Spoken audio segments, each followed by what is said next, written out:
All right, good morning, everyone. Welcome to Coplow Rounds. I am Dr. Kelsey Brown, and I'm going to be getting us started this morning.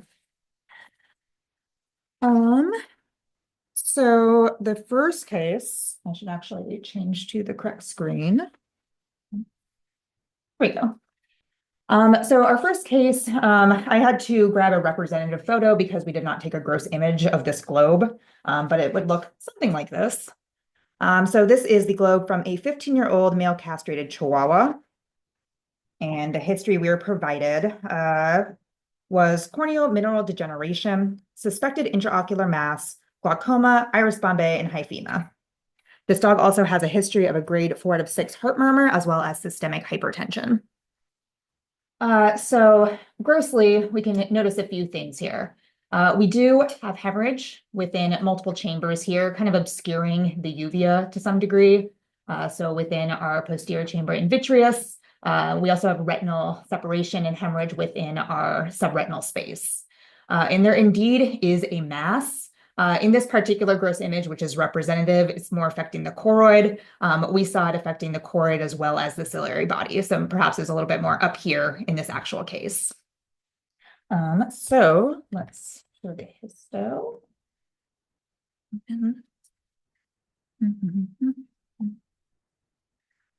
All right.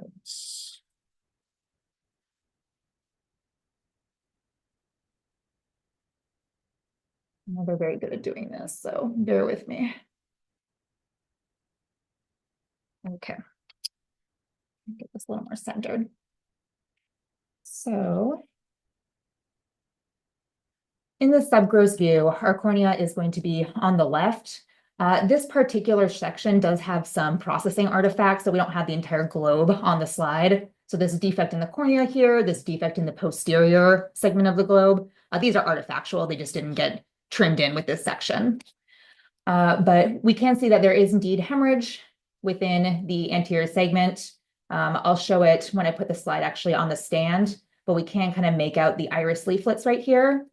And they are perhaps at one point adhered to the lens. There's maybe this artifactual separation. And then we have this anterior bowing of the iris leaflets. So we do have an iris bombay, which they clinically diagnosed. As we move back, there's also hemorrhage within our vitreous and our subretinal space. And then we have this kind of eosinophilic material, which is kind of adhered to the lens, partially filling our vitreous. And then lastly, there's kind of this vague cellular region here, which is a little hard to appreciate from this particular power. So we'll go a little closer. All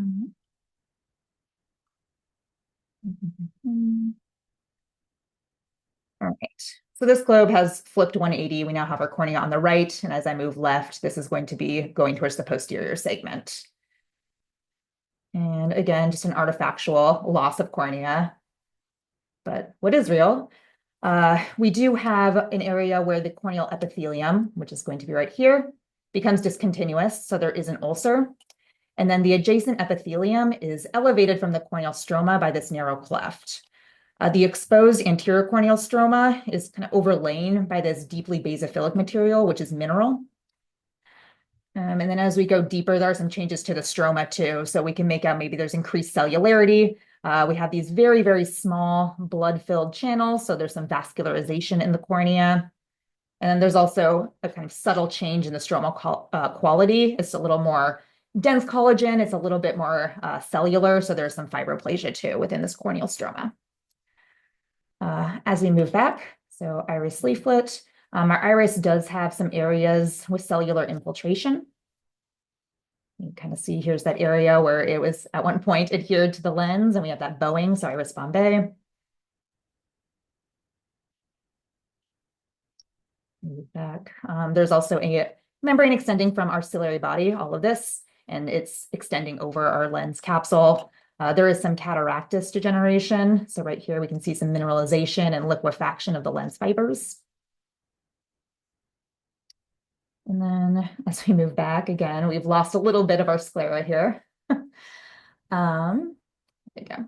So now we're in our vitreous, and there's really no retina in this section. So actually, this is probably, it's more accurate to call this the subretinal space. And as I pointed out, it's filled with hemorrhage. We have this area where there's this kind of some cellular eosinophilic material. So all of this is collagen. So we have fibrosis within this eye. And then as we move back, here's that increased cellularity that I pointed out earlier. And this is going to be that intraocular mass. So we'll start with that, because that's probably the meat of this case.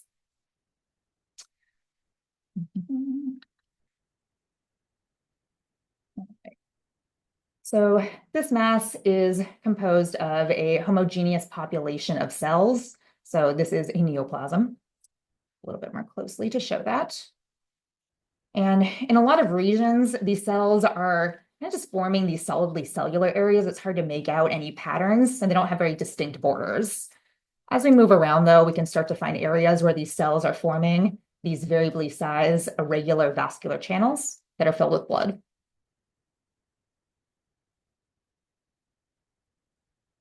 And these cells have quite a few criteria of malignancy that they're fulfilling here. So they have moderate anisocytosis, anisokaryosis, so variation in cell size and nuclear size. Oftentimes they'll have these kind of irregular 1 to 3 prominent magenta nucleoli that vary in size quite a bit. And then it's quite active in terms of mitoses, and they're irregular mitoses, so they're quite bizarre. And so altogether, these fulfill the diagnosis of hemangiosarcoma. And let's see if I can find some regular uveal tract. So here's our ciliary body. We can see these cells are starting to infiltrate the ciliary body. As we move back, they've effaced the choroid right here. So this is a uveal hemangiosarcoma.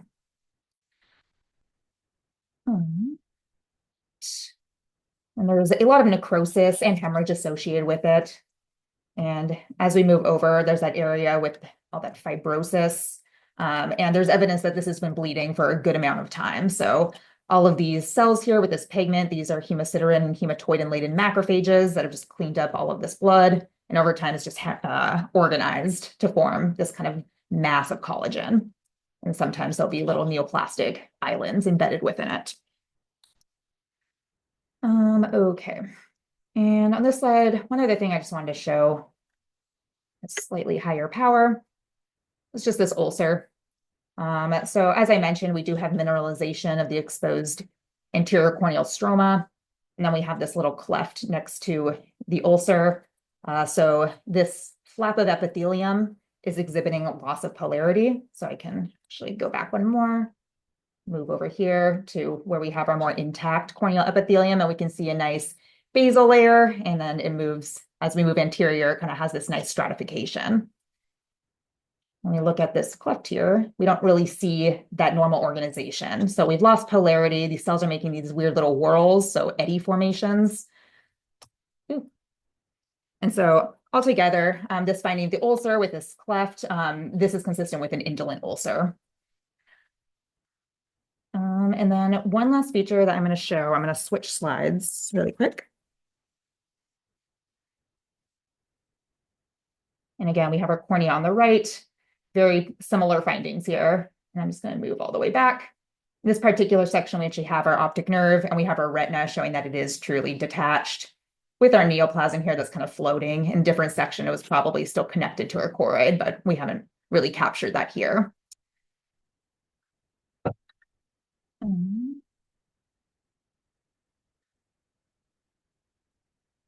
We do in the peripapillary connective tissue within our choroid, we have some vascular changes to point out. So these vessel walls are thickened. We can't really make out a lumen in this particular focus.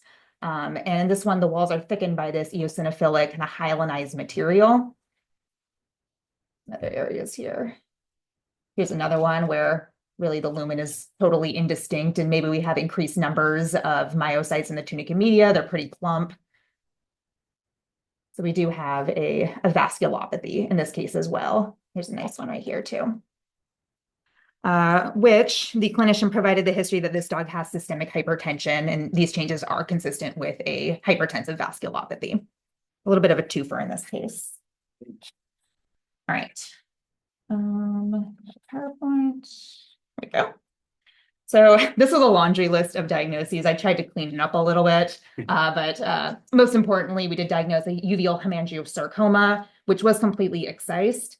It is thought that these uveal hemangiosarcomas are likely metastatic in origin. Hemangiosarcoma is a really common tumor that metastasizes to the eye. So we recommended full patient staging in this case if they hadn't done it already. For one in dogs. Yeah. And then also hypertensive vasculopathy. And then we did confirm that there is severe chronic intraocular hemorrhage, which certainly hypertensive vasculopathy can do that. In this case, we did have a lot of hemorrhage and necrosis associated with the hemangiosarcoma, so I'm sure that was also a huge contributor in this case.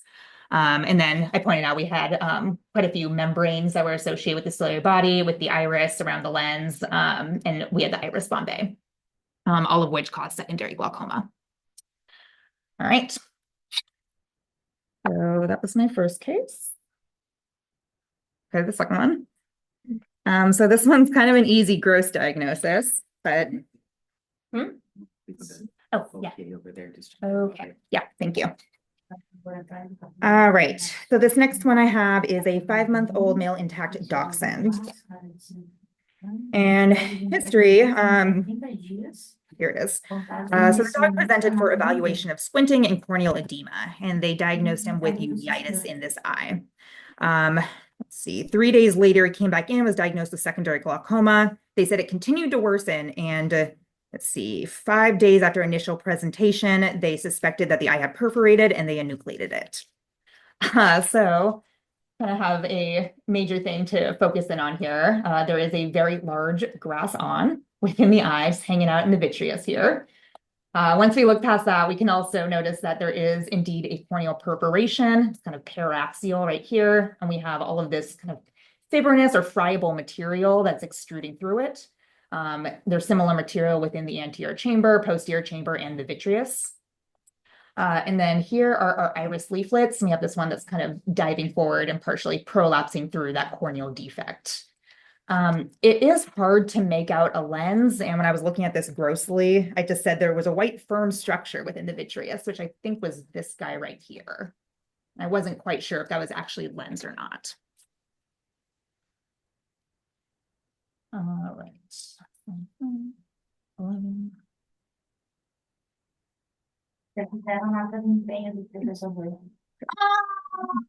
Depois é 30 dias. Tipo, como é que tá o negócio lá do portal do Word? Okay, let me actually start it on Septic. Right.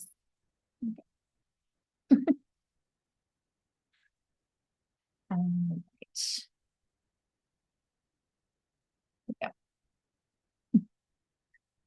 Okay, so our cornea is going to be on the right here. Here is our corneal perforation. And as I pointed out in the gross image, it's being plugged by all of this eosinophilic material. There's lots of cells in here too. Maybe that's a little hard to make out from this view. Here is the iris leaflet that's prolapsing through as well. As we move back, there's again just similar material within our vitreous here. And then right here, we have all of these kind of linear, kind of yellow structures, which is going to be our plant material. Other things we can see too, here's our choroid, and it's very thickened, it's hypercellular, so there's a cellular infiltrate in here as well.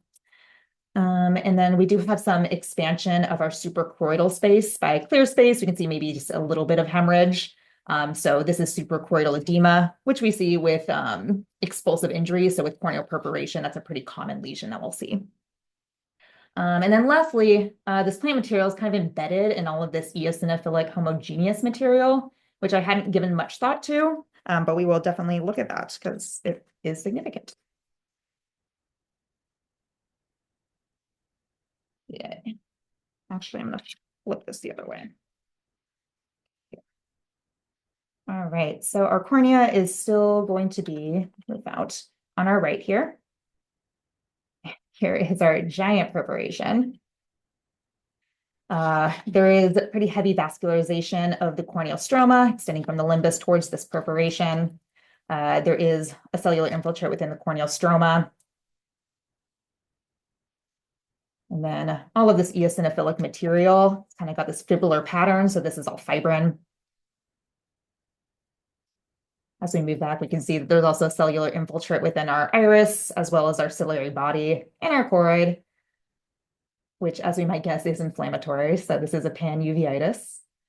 And then as we move into our chambers, again, similar fibrin, lots of cells, some hemorrhage.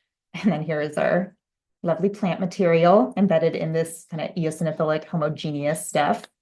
And then there's little clouds of basophilic material too that we will definitely look at. While we're here, definitely worth polarizing this. So that's always fun. Oh, never know. Do I need to like change it? I don't know if this is quite the color effect I want, but it's pretty. It's pretty. Oh my gosh. Oh gosh. All right. Don't be blinded, please. This color is a little too fancy for me. Okay. So let's quickly just look at all this material. So plugging up our corneal perforation, as I mentioned, lots of fibrin and just tons and tons of intact and fragmented neutrophils. Just the sea of them. And all of this, perhaps not surprisingly, extends into all of our intraocular chambers. Here's going to be our iris leaflet here. Polarized disco party, yes. We'll get the EDM music in here. And then the infiltrate within our uveal tract is also heavily neutrophilic. So obviously this is a very acute active inflammatory situation. As we move back to around this plant material, as plant foreign bodies love to do, they've brought in friends. And so this cloud of basophilic material, these are all bacteria.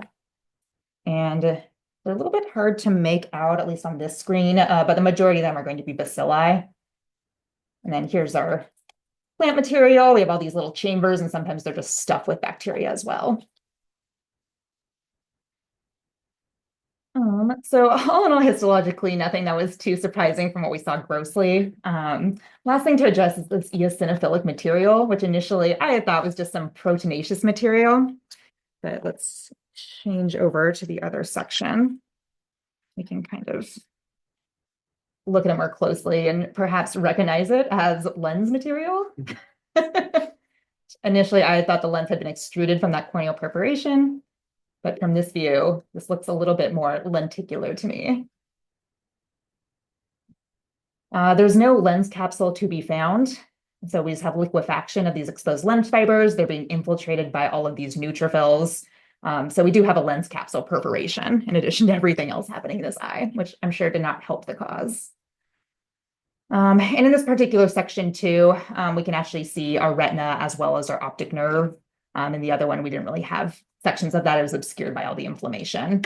And so our retina is detached and it's torn, and it's a little bit hard to really make out many of the layers. We have some areas of atrophy, there's necrosis, and it's also infiltrated by many, many neutrophils. All right, so I can change over to the... That gross image is running for best gross picture of the year by far, right? I'm embarrassed because I cut it in half and I looked at the other side that didn't have the on and I described it extensively, like, I don't know what's happening. And then I picked up this half. I'm like, oh my gosh. Gotta come up with a name for that, like germinative panophthalmitis or something. Yes, I like that. It's beautiful. What's interesting is the direction of travel. We were, That's we met, Actually, I just Mhm. noticed that. It should be going the other direction, one would think. yeah. that was a point of Gideon discussion. is mentioning that because we think those migrating ions, they usually come from the skin and they penetrate the orbit. And then because of the movement of the eye, Mhm. and right, there's the cone of muscle in the back in the orbit, it kind of funnels those towards the sclera. So very often they migrate and they get pushed into the sclera. Mhm.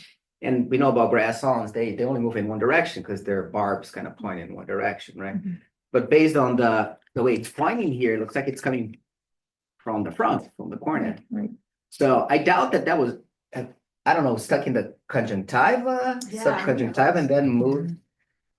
I don't know if the owners would like notice something that big in there. I think at the scope, you also point out that like it could have drifted inside the eye. Once That's it got true. Yeah, inside. you called it a snow globe effect. Yeah. Right.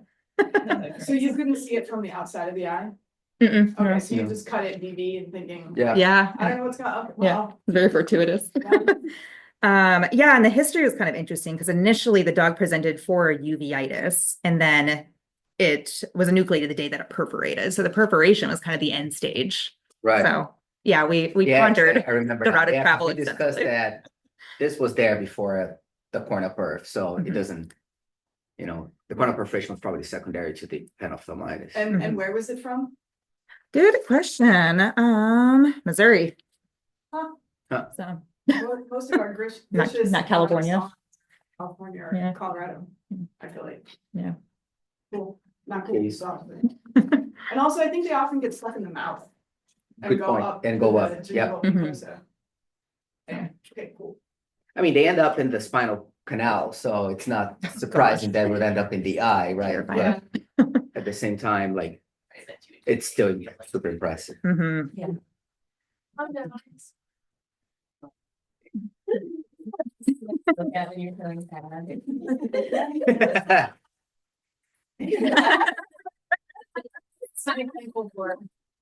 Making my phone background. All right, and here's my very cleaned up list of diagnoses. Nothing too surprising, just lots of inflammation. All right, and now we'll hand the mic over to Dr. Miller. It's also really rare for grass or plant material to be that large. Yeah. Usually it's like a tiny thread that's less than a millimeter in diameter. It can be a couple millimeters long, but like that is crazy. Puppy bag too. Yeah. Like a 5-month-old Maybe puppy. that's why, because its tissues were all softer, so it like migrated better. It was like better able to migrate intact. Right, yeah, Man, it is surprising. It almost looks fake, Kelsey. I just had a graph on my pocket. Yeah, we were sorting. We were sorting it for kids for rounds, so we're fabricating some pretty things. All sorts of weird stuff in the eye. All right, good times. So next up, this is the left eye from a 12-year-old spayed female domestic short-haired cat. It comes with a history of absent menace and dazzle, marked flare with what appears to be expulsive cataractus lens contents into the anterior chamber. The IOP was 40 and glaucoma was marked, and this had been going on for about 2 weeks. The other eye is normal and the cat is otherwise healthy. Here's our hemisection view of the left globe. We got cornea at the top. There's this white material here in the anterior chamber, and there is clear gelatinous material here. It was a little hard to make out the lens, but it's possible that there's lens still in here. Difficult to say, and things are just kind of pulled away from the back of the globe. Retina, I think, was okay. Optic nerve had a regular cat cup, natural appearance there. So take a look.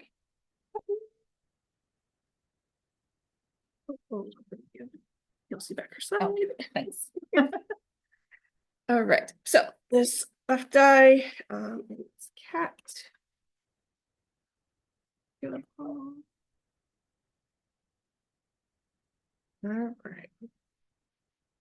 Turn it so it's a little bit more of what we saw on the subgross here. So cornea at the top. Here's some of that eosinophilic material in the anterior chamber. Here, there is still lens here. So this is our lens, a little bit misshapen, kind of odd. Here's our anterior uvea with iris and ciliary body here. It is artifactually missing on this side. It just didn't stay in the section. And the retina is back here. Here's our optic nerve.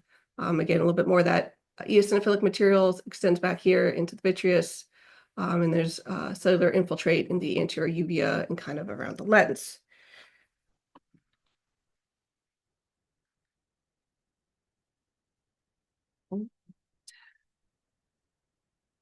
So here's our lens, gonna head back up. Here's our front cornea. A little bit of vascularization occurring in the corneal stroma. Here's our eosinophilic material, that fibrillar. Blah. And then we can see the cellular infiltrate. Go ahead and we'll just focus on that because it's our main attraction here in the eye. And there are a lot of neutrophils and macrophages in here. We got these big foamy guys and these segmented cells here with neutrophils. We've got some fibrin, a little bit of hemorrhage, and it is centered around the lens. We could see some cataractus change here in our lens. Our lens fibers are liquefied and they're balling up, forming little more ganglion globules. And we can see the inflammation is infiltrating into the lens as well. And if we follow back here, here's a fragment of the anterior lens capsule that's thick. And we can see that the inflammation is kind of dissecting into and eating into the lens capsule. So we know that it's true lens capsule rupture with inflammation centered on the eye. So we have phakitis. We've got Fibrinosuppurative endophthalmitis as well. And again, neutrophils, lymphocytes, plasma cells also within the iris stroma. And on top of the anterior surface of the iris, we have a fibrovascular membrane, a preorbital fibrovascular membrane or PIFM, if you don't want to say that mouthful of words. And so when we have this kind of history and this kind of look, we want to look for infectious organisms. And if we head into the lens, we start to see purple dots that are more than just our inflammatory cells.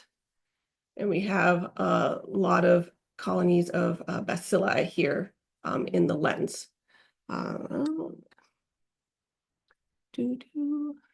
Right.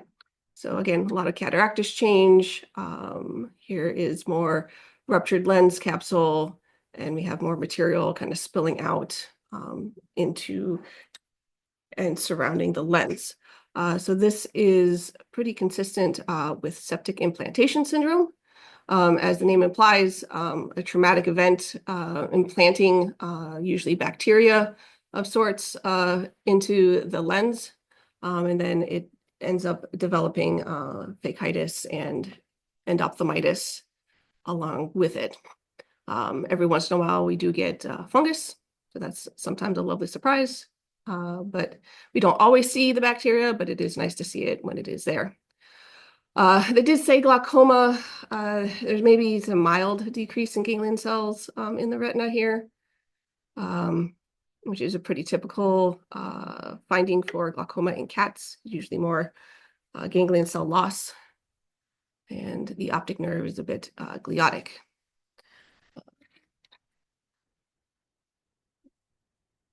Oh. Clean up my diagnosis really well. Just left one up there.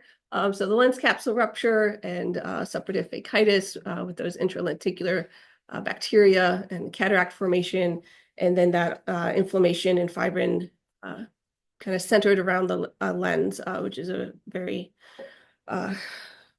classic presentation for this being septic implantation syndrome. They did mention in the history that there was a potential unobserved cat claw trauma to this cat's eye, which happens to be probably one of our most common reasons for septic implantation syndrome is a cat claw. Yes, nature's cataract surgeons. They're very, very good. Very precise. Very precise. They just need to work on their aseptic techniques. That's for you, Megan. Didn't notice any breaks in Descemet's membrane. We don't always catch those. And sometimes it can be a long time between the traumatic event and the development of this. So it can happen really close to it. This one was about 2 weeks. I think, was it like years? I think it has a case. We think that there's an acute cat encounter. So that's the first one. And my theory about desmoid brain is that I don't think cats jab. They kind of swipe around. So it's more often that you end up with perforations at the limbus or the equator. And they have very sharp claws. So the idea is that you have that first event where cat claw goes in, puts bacteria inside the lens. There's an acute endophthalmitis. Patients usually, dogs and cats, that can happen with both. They usually recover from that first one, but then there's bacteria inside the lens, like brewing. And after a while, that causes cataract and it ruptures. And then there's a secondary, more severe bout of endophthalmitis. And they develop glaucoma, and that's when the eye comes out. So that's what Jamie was talking about, that timeline between the first event and endophthalmitis and the second one where it gets nucleated can be variable from weeks to months, years even. Mhm. So even if it's not in the history of a suspected trauma. Yeah, and that's Right. another thing it's a constant problem, right? We don't get the history of trauma most often, but when we do get, by far, the most common cause is a cat claw trauma. Yes. All right. This is a clinical photo from a 4-year-old female spayed boxer dog, with the focus being on the third eyelid. They described a infiltrate pink mass on the leading edge of the third eyelid. It was previously biopsied in June of 2022 as a lymphoplasmacytic conjunctivitis. It has since progressed to a granular mass extending deep within the third eyelid stroma. They were concerned for neoplasm. And they also mentioned this hyperemic focus here as a potential hemangioma or just congestion as well. Additional history is that at the time back in 2022, when the initial biopsies were done for that got the lymphoplasmacytic conjunctivitis, they had removed the left third eyelid, and that was diagnosed as hemangiosarcoma in that third eyelid. So now 2 years later, this one is thickened. And grossly, we received the third eyelid that was uniformly thickened with a tan mass, and we took a couple sections of it. We're looking at this bulgy area here.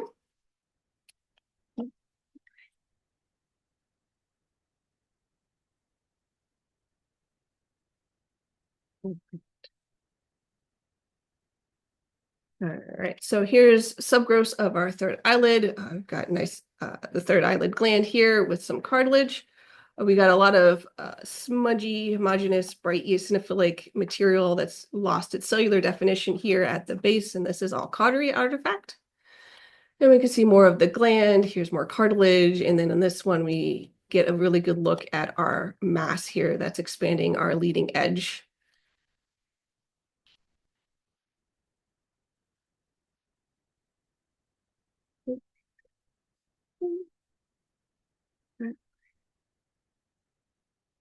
All right, so this is our mass again at the leading edge here. We can see that it's unencapsulated, kind of poorly demarcated. Here's all that cautery artifact. There's a little bit of third eyelid gland left over here, but most of this is effaced by this neoplasm. As we get closer, here's a little bit of remaining third eyelid cartilage here, and the epithelium and the stroma is expanded and effaced by these anastomosing cords and lobules of epithelial cells. So these cells are polygonal with very distinct cell borders. They've got amphiphilic to eosinophilic cytoplasm around ovonuclei, a nice prominent 1 to maybe 2 nucleoli, a little bit of variation. This one's got 3. We got mitotic figures were fairly common in this tumor. They are also becoming brightly eosinophilic, hypereosinophilic, and so they're starting to keratinize. And in some places, they form these nice little whorls, and so these are keratin pearls. These are all features of a squamous cell carcinoma, and so that's what this mass ended up being. In our supporting stroma here, we have lymphocytes, plasma cells. We have a nice little Mott cell with these nice big Russell bodies, super cute.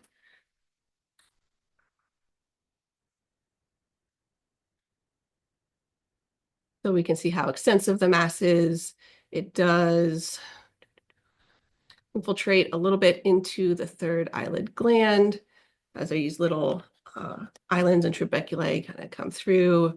And then here's some leftover gland here and some associated inflammation. They were able to catch it all. So again, here is our cautery artifact, and here's about where the tumor infiltration ends, although it does start to extend away from the mass. So it was starting to get a little frisky, so to speak. Unfortunately, we did not see any solar elastosis, which is an actinic change caused by UV radiation, which would look like kind of blue squiggly elastin fibers in the conjunctiva, in the substantia propria.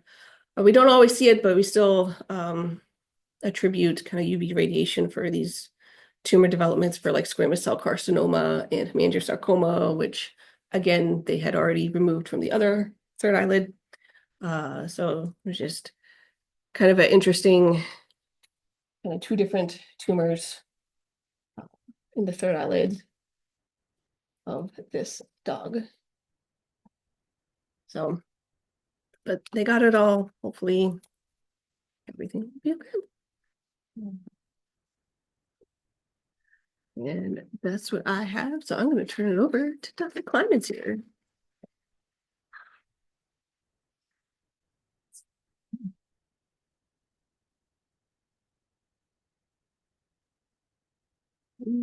Wow, tripped. This one. So the first one that I'll show is a dog. That is not the one either. Hang on. This is the one. All right. It is a 10-year-old neutered male husky. And the history says that there is a periocular mass. They say that they suspected it originated from the third eyelid and it was adhered to the ventral globe. However, when we grossed it and hemisected this globe, noted that the third eyelid seemed distinct from the mass, or maybe that the mass minimally involves the third eyelid. So that's interesting. And when we look at the hemisected view on gross, we do indeed have a mass. I kind of think that this section looks a little bit like a Valentine's heart, just a little, kind of close. But so the little mass is kind of squished in here next to the globe. It's displacing or compressing the adjacent globe. It's very, very sharply demarcated. It turns out to not be encapsulated on histology, but it almost looks like it could be. And it's kind of tan white and then sort of hemorrhagic in some areas. The globe itself looks pretty okay apart from being kind of squished.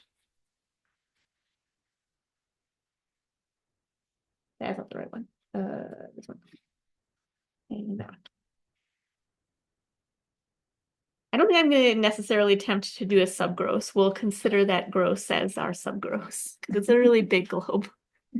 We will flip it around though so that the cornea is at the top. There we go. Yeah, looking in the right direction. Indeed. Or the So correct direction. That's right, yeah, up, not right, up. Okay, so this is our mass. We're right here at the cornea. So here's cornea, and then here's our iris leaflet and a little bit of lens sneaking in. And then this giant, really sharply demarcated mass, kind of in the subconjunctival episcleral orbital type area. So you have this little bit of conj overlying, or conjunctiva overlying this mass there. If we look at the areas of the mass that are not necrotic, which we should probably start with the areas that aren't necrotic. Helpful. It's very foamy and vacuolated. So we have these fairly solid regions of cells, maybe kind of intersecting streams. And the cells have variable degrees of clear cytoplasmic vacuolation. So even these cells that have less amounts of vacuoles are still pretty vacuolated. And then in some areas, they even have these very large, sharply demarcated clear vacuoles in the cytoplasm, which peripheralizes the nucleus. So these sharply demarcated vacuoles are consistent with lipid, or at least most consistent with lipid. And so we have a really lipid-rich kind of spindle to polygonal cell population, forming a very sharply demarcated mass in the episcleral subconjunctival orbital kind of area in a dog. We do have these vast areas of necrosis and hemorrhage over here where we kind of lose our cell detail. And I think, there we go. We have a little bit of third eyelid coming in over here. This is its leading edge, just so. So this mass is pretty adjacent to the third eyelid, and we didn't really catch the third eyelid gland in section, but probably not necessarily arising from the third eyelid, just closely adjacent to and kind of squishing it like it did the globe. And then there's some hemorrhage and fibrosis and things like that adjacent to the mass, but the mass is completely excised. So let me drop back in on closer area as we discuss. Wait for it, wait for it. So lipid-rich mass in this location in the orbit of a dog, sharply demarcated and not particularly invasive, and fairly low pleomorphism typically. All of these features are really strongly suggestive of orbital hibernoma in a dog. So this is kind of was thought to be a tumor of vestigial brown fat origin. It might still be. So basically you have white fat and you have brown fat, and most mature or adult animals don't have a lot of brown fat unless you're like a migratory species. But potentially maybe there are some vestigial deposits from which these tumors arise. However, so interesting feature of this tumor is that it tends to label positively for desmin. And certainly they have also been sent out for UCP1, which is a little bit more specific for hibernoma, relatively speaking, relative to closing your eyes and pointing at least, I guess.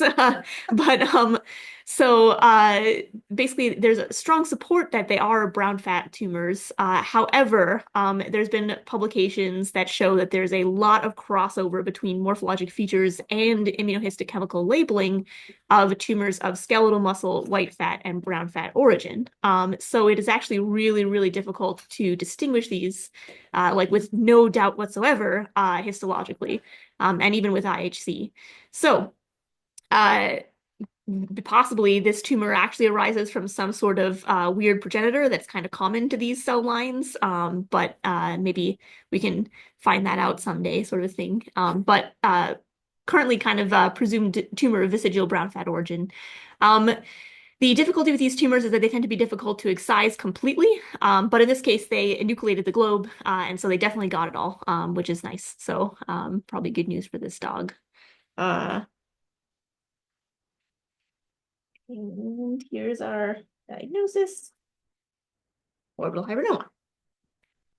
Do you guys notice, I guess I don't know, it depends on if you get follow-up from the clinicians, but is there like, because I know rhabdomyosarcomas or like would behave, I would expect them to behave a little bit more like aggressively, and this looks like it's like fairly well delineated. Yeah. Do you notice like if you call it a hibernoma, they usually end up having like a more benign clinical course if they're Yeah. size? Okay. Yeah, so the question is the difference in prognosis from the hibernoma or a more classic skeletal muscle, like the rhabdomyosarcoma.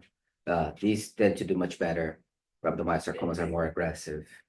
If that turns out to be of muscle origin, I think it will be a variant of a rhabdomyoma, I would think. We took hibernoma cases to the soft tissue pathologist at a medical school. They have such a thing, which is fun. Yes. And the person looked at it and thought it was a rhabdomyoma variant. Okay. So we're just putting all these little bits and bits together about like, how there's some doubts about it. Another fact that makes it put a little bit of a doubt in the hibernoma situation is the fact that we tried for the life of us to find brown fat in the orbit of dogs. We even got like stillborn, dogs and we dug around the orbit and you just can't find it. So it's not a native tissue there. So as Megan said, it's either a deep differentiation of a primitive Dedifferentiation. cell that, like a progenitor cell that goes from both brown fat and muscle that generate those hibernomas, Mhm. Yeah, or it's a rhabdomyoma, or it's both, you know, yeah, cool. it's kind of a cool tumor. Have we done EM on these before? Yes, yeah, we did EM. So for all intents and purposes, is identical to the hibernoma described in the literature. If you go to the hibernomas, they're described in rats and other species. It's an identical tumor in anything. Stays with UCP1. TEM is identical, morphologically identical. It's just the fact that what the heck is it doing there? Yeah. Kind of thing, you know? Yeah. Get him? I was just gonna point out that Kelsey, Brakel up in the chat said UCP1. Yeah. Yeah. So.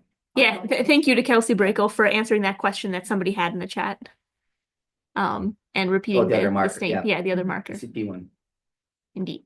Uncoupling protein 1, relatively specific for hibernoma, but not perfect. But what is? For brown fat. For brown fat, yeah, brown fat, I should say. Yeah, and then if you look at it on TEM, it's classic. It has like tons and tons of mitochondria, which is what brown fat does, that right? It generates energy and heat so the animals can hibernate and maintain their Or core migrate. temperature.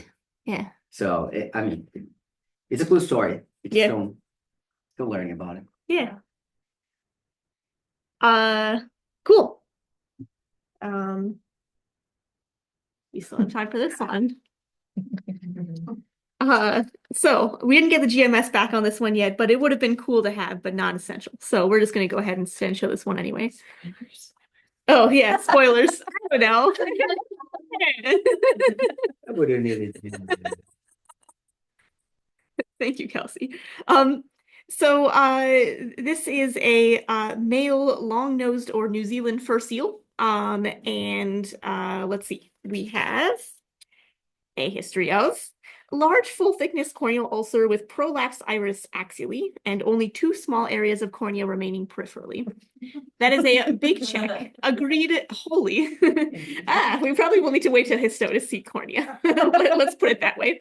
And then the other eye was noted to have a keratopathy as well, which is very interesting. So odorid or pinniped keratopathy is a thing. Basically, captive seals, maybe not typically, but frequently get corneal disease, and also cataract is a big thing in these guys. So this seal has bilateral corneal disease. This one is probably significantly worse than the other eye. I will probably make that that determination now. So we have from the front of the eye a completely opaque and rather raised and roughened cornea, and the rest of the eye is not looking too great either. The sclera looks a little bit thickened and roughened. And then on the hemisected view, so we have the posterior chamber is theoretically kind of here. You can kind of see it coming up the middle there, where the lens should have been, yet we don't see anything here that looks like a lens.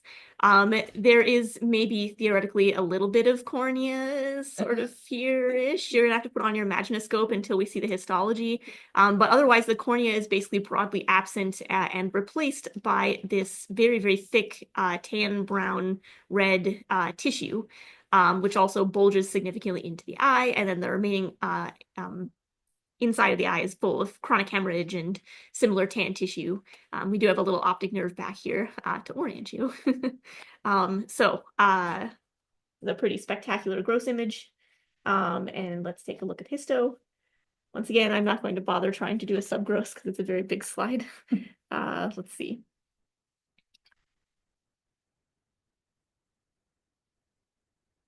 So the ocular surface, let's put it that way, is to our right now. And we're going to start way over here at the edge. So really only at the very, very periphery do we have anything that even remotely resembles cornea still. So I'll prove it to you more or less by zooming in on this little slab of collagen here. And we can still Hang in there. hang in there, baby. Yeah. We can still make out the lovely parallel and regular arrangement of the collagen fibers of the cornea, which is what makes it so translucent usually.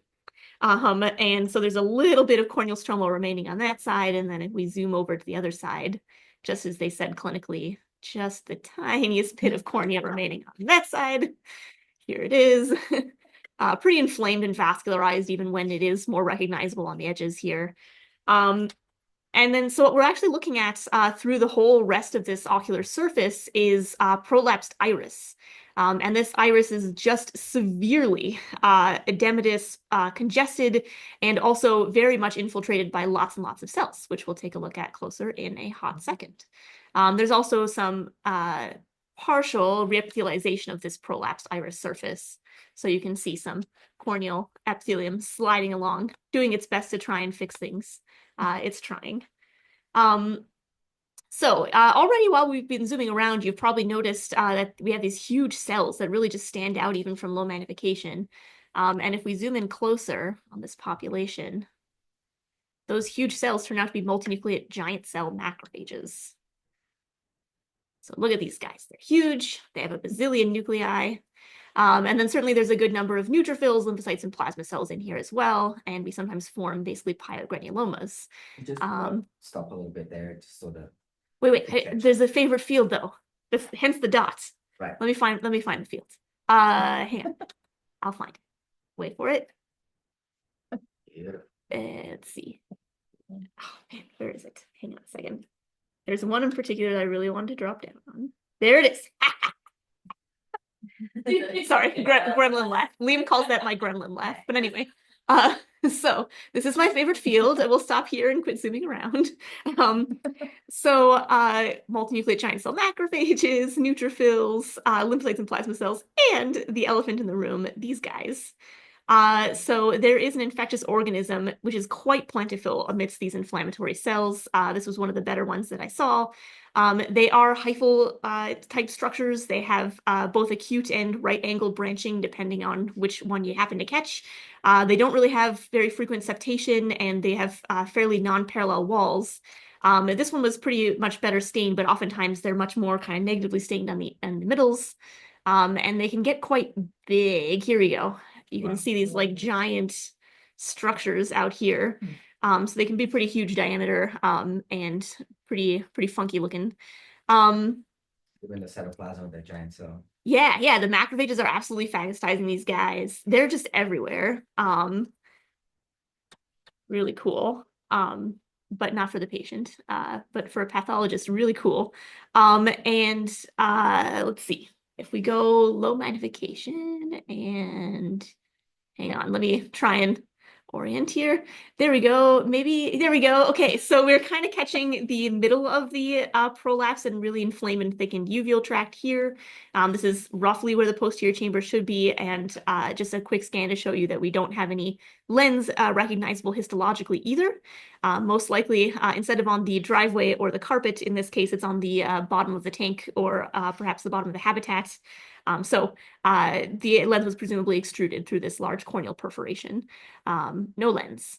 And the remaining ocular spaces, or intraocular chambers, are full of hemorrhage and high protein fluid and fibrin and more inflammatory cells. And we can look at them closer and see that they're the same type. And there's still lots and lots of these infectious organisms everywhere here as well. No, they're pretty. Yeah. Almost like they come with their own PAS. Yeah, they do. Yeah, they're kind of pink, pretty and pink. These are hyphae, and the two possibilities that I think could apply here, these could be fungi or quote unquote true fungi, or they could be oomycetes, or quote unquote water molds. And I think either is possible. I would probably slightly favor oomycetes, would be my guess.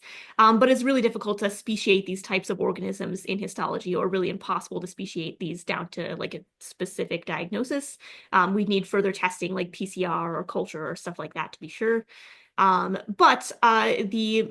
my mind, the most likely pathogenesis in this case is that we had a pinniped or odorid keratopathy progressing to corneal perforation, and these fungal organisms were probably secondary invaders, but drove this like really severe panophthalmitis that was kind of the key finding this eye ultimately even though they were maybe kind of like secondary coming in.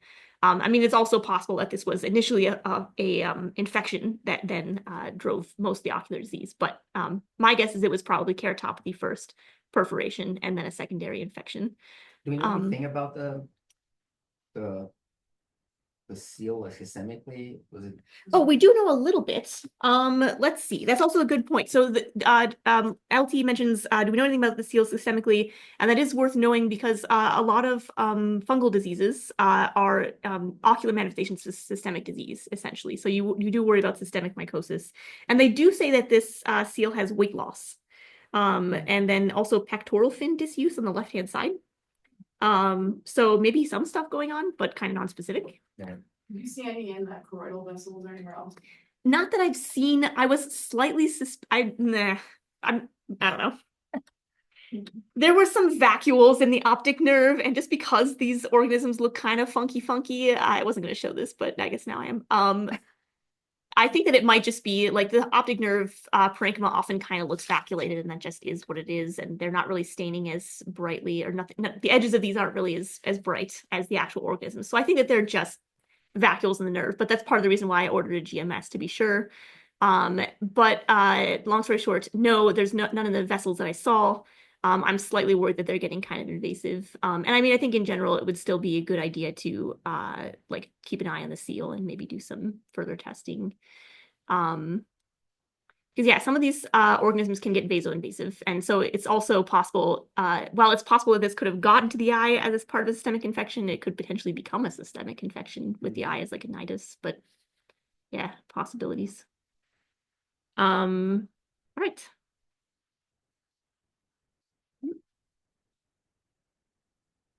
And so some a short list of diagnoses like before. And that's it.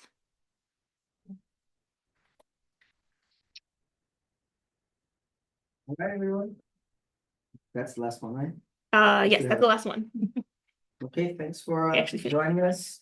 Guys, in a couple of weeks. Or at ACBO if you're able to be there. Oh, right. There we go. Oh, we also want to stop the recording, which is, I'll just leave. Okay.